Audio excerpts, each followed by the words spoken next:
আসসালামু আলাইকুম সবাইকে। আশা করি সবাই ভালোই আছেন। আমরা আবারও চলে আসলাম ভৈরব নদীর তীরে।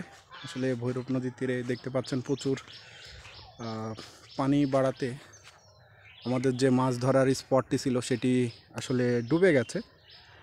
আজকে ইয়াসিন চলে গেল। এই যে কলা গাছের এগুলো দেখতে পাচ্ছেন, এর ভিতরে মাছ ধরার জন্য আমরা আজকে ইয়াসিনের মাছ ধরা ভিডিওগুলো নিতে পারলাম না, কারণ ও যে জায়গায় গেছে আসলে ওই জায়গায় ক্যামেরা নিয়ে যাওয়াটা আসলে অনেক কষ্ট সাধ্য ব্যাপার হয়ে যাবে। দেখতে পাচ্ছেন ভৈরব নদী প্রচুর পরিমাণ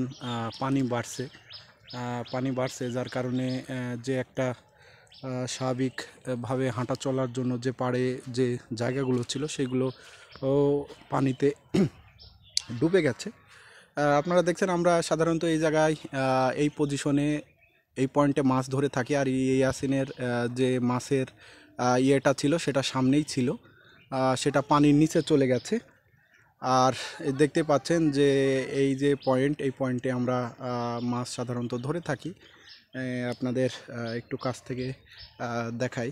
দেখতে পাচ্ছেন প্রচুর পরিমাণ পানি হওয়াতে আসলে এখানে যে বড় ড্রেনটি ছিল সেটি পানির নিচে চলে গেছে। দেখতে পাচ্ছেন ভৈরব নদী আসলে অনেক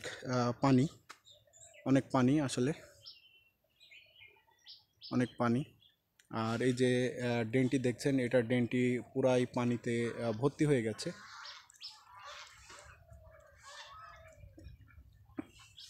আর ইয়াসিন সামনের যে বিশাল ঝোড় জঙ্গল আছে এখানে চলে গেল মাছ ধরার জন্য।